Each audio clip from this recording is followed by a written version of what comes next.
I hope you enjoy my stories. Instead of just clicking thumbs down, please comment and share how we can do better. If you do like our video, then please like and subscribe. I reside in California, currently situated within a condominium complex governed by a homeowners association. Our condominium features several businesses on the ground floor, consequently providing public parking and a dumpster area adjacent to our designated parking spots. Initially, the dumpster area was secured with locks. However, persistent instances of homeless individuals breaking into them led to the HOA's decision to remove the doors. The rationale behind this action was the hope that the absence of doors would dissuade further trespassing due to the lack of privacy. Unfortunately, the situation has deteriorated since the removal of the doors, exacerbating the issue rather than mitigating it. Initially, the issue began with one homeless man, but now it has escalated to involve at least 3 different individuals who repeatedly visit the dumpster area, causing it to become increasingly unsanitary. Among these individuals, 2 of them engage in erratic behavior, such as yelling and hitting the dumpster. As a result, the area has become a cesspool of filth and degradation. The stench is overpowering, permeating the air with the unmistakable odor of urine and feces, making it unbearable for anyone passing by. Regardless of the circumstances, my residence is situated on the 2nd floor, subjecting me to repeated disturbances throughout the week, caused by one of the homeless individuals who persistently bangs on the dumpster. Compounding the issue, my unit is conveniently located adjacent to the dumpster chute, amplifying the impact of these disturbances. Consequently, I am frequently awakened during the late hours of the night and early mornings due to the disruptive activities of these individuals. I've reached out to my HOA multiple times and have also contacted the police on several occasions regarding this issue. While there have been temporary interventions such as increased monitoring or police patrols, the problem persists and the homeless individuals return within a week. Despite my efforts to address the situation through official channels, it seems to be an ongoing cycle with no lasting resolution. At this point, I feel helpless and unsure of what further steps to take. Just today, I witnessed one of these homeless individuals swiftly enter the private parking area on a bicycle which is gated. The gate had been opened for a car to exit, and there is a delay before it closes again. This incident has left me feeling increasingly concerned for my safety and that of my neighbors. What if this person becomes violent or attempts to break into a car parked in our private parking area? The thought of potential harm to myself or my neighbors is deeply troubling. I am at a loss for what to do. Despite my repeated complaints to the HOA and calls to the police, the situation continues to escalate. The transient nature of these interventions has left me feeling frustrated and helpless. It's clear that more proactive measures are needed to address the ongoing security issues in our condominium complex. At this point, I'm considering drastic options, such as selling my condo and moving out. However, I'm hesitant because I'm worried about the financial implications. I was fortunate to secure a great interest rate on my mortgage during the pandemic, and I don't want to lose this advantage. Moving out due to safety concerns feels like admitting defeat, but I also fear for my well-being and that of my neighbors if the situation doesn't improve. I wonder if there's any action I can take to compel the HOA to take more decisive steps in addressing this issue. It's clear that the current approach is not sufficient to ensure the safety and security of residents in our community. I am navigating the challenges of homeownership for the first time, and I must admit, dealing with the HOA and addressing the homeless situation in our community has been overwhelming.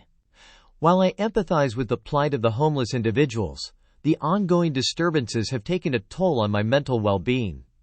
Living in a constant state of concern for my safety and that of my neighbors has made it difficult to find peace within my own home.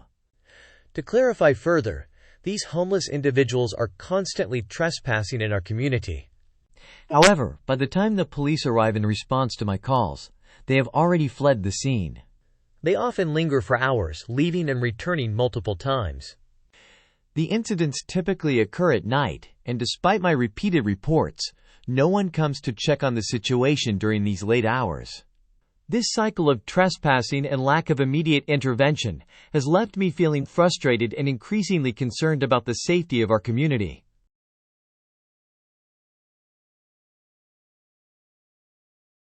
mean girls who grew up. So my family is admittedly loud and energetic. We all have big personalities, and I don't just turn it off like a switch the moment I step outside the door. I also admittedly have a foul mouth, to be blunt. I cuss like a sailor, and a trucker had a love child, and that love child became a pirate. Anyways, like I said, I have a big personality. All my friends agree with that with love. But these mother F's in the HOA decided that they don't like my family. No letter warning. No heads up about any problems that anybody might have, nothing. They just decided somewhere along the way that they would exclude our house. Mind you, we have lived here my entire life, 18 female, and never caused any major problems or started any fight with anyone. Some people that had lived here most my life moved, and new people came in. It seemed to have started then. They will throw parties with the whole block except us. My dad and I agree. Hate us, dislike us, make fun and scorn us all you want, but don't touch my mom. My mom is one of the sweetest people you will ever meet. Don't mistake her kindness for weakness, however. Although she puts up with it because they doesn't think it's worth a fight, I'm angry. They hold meetings without my family. This is a community of just under 25 houses, and they leave only our house out. My mother has been nothing but kind to these people, and they single her out like mean girls stuck in a bad 80s high school movie with a subpar plotline. Even my parents' TS friends, who are at an important life, even for me and our culture, have started drifting away. My parents' TS don't plan on moving even after I go to Unisledge, but isolating them makes them feel like they don't have a choice but to leave. To leave our home and all my childhood left in the dust too. All because of some high and mighty HOA sons of bitches acting holier than thou and singling us out. I swear I will make it ultra rich so I can just buy my parents their dream house away from all their stick up their a-hole mother F's. Update. I now realize after reading this how aggressive I seem. I let my emotions take control, and for the people in the comments that I was overly rude to, I apologize. Also, thank you for everyone who gave me true advice. I greatly appreciate it, and will look into some this and bylaws to understand the situation in a greater degree, and see if there is anything worth pursuing. Again, apologies to those I owe it to, and thank you to those who gave me much needed advice.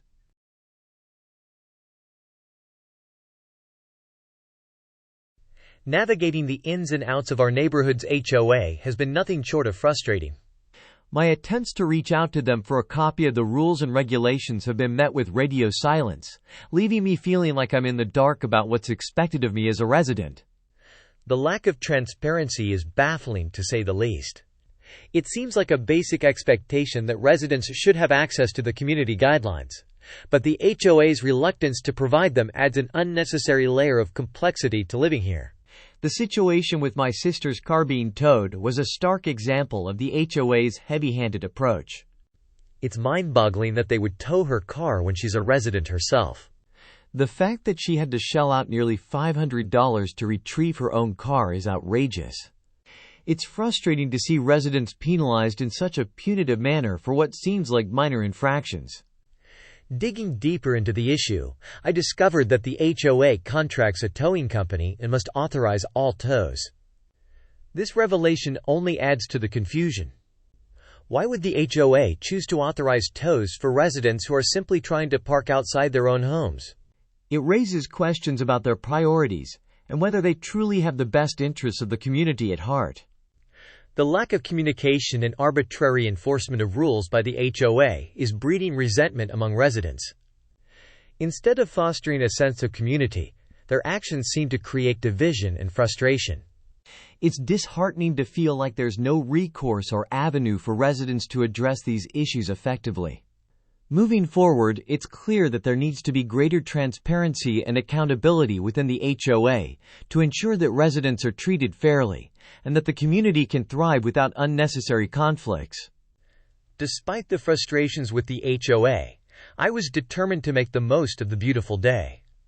So I grabbed a book and headed to the community pool, hoping for a peaceful afternoon of reading. However, my plans were thwarted when I found the pool area completely locked up. Once again, my attempts to reach out to the HOA for answers went unanswered. Frustrated but unwilling to let it ruin my day, I made a spontaneous decision to hop the fence and settle in for my reading session by the pool. For about 2 blissful hours, I lost myself in the pages of my book, enjoying the warmth of the sun and the quiet ambiance. It was a rare moment of tranquility in the midst of the ongoing HOA drama. As the afternoon waned, I reluctantly decided it was time to head back home. Hopping back over the fence, I began my walk, feeling a mix of satisfaction for my peaceful interlude and frustration with the HOA's lack of responsiveness. As I made my way back home, enjoying the warmth of the afternoon sun, I suddenly heard what sounded like siren noises coming from behind me. Turning around, I spotted one of my neighbors, an older white gentleman, holding his phone up and taking a picture of me. He began yelling, accusing me of being a hooligan for jumping the fence and reminding me that the pool is only open during certain times of the year. It was a perplexing encounter, to say the least. I simply walked away, questioning why he felt the need to intervene in the first place. His words lingered in my mind as I continued on my way. It was almost May, and the temperature had already soared to 90 degrees Fahrenheit. The logic behind the pool's limited opening times seemed absurd. Did they only open it when the mercury hit 115? The irony of paying $300 per month in HOA fees while being denied access to basic amenities like the pool was not lost on me. It felt like a contradiction in terms of what those fees were supposed to cover. It left me wondering what exactly the purpose of the HOA was if residents couldn't even enjoy the amenities they were paying for. As I pondered the encounter with my neighbor, a sense of unease crept in. I couldn't help but wonder if I might face consequences for my impromptu poolside reading session. Would my neighbor actually send the pictures he took to the HOA? And if they did, what would happen next? My understanding of how HOAs work was limited, leaving me unsure of what to expect. Would I receive a simple warning, or would they escalate the situation further? The uncertainty gnawed at me as I walked home. I couldn't shake the feeling that I might have unwittingly stepped into a situation with repercussions beyond my control.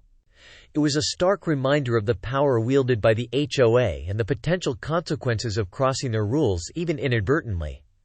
While I had learned my lesson about hopping the fence, it seemed unfair that such a minor transgression could lead to any sort of punishment. After all, I hadn't been vandalizing or causing a harm. I simply wanted to enjoy a moment of relaxation by the pool. As I approached my house, I resolved to do some research on HOA policies and procedures.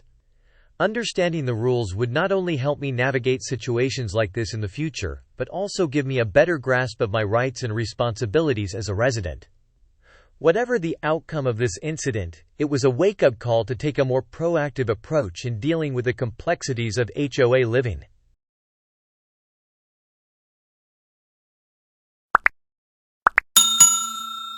I would like to thank you for watching the video to the end.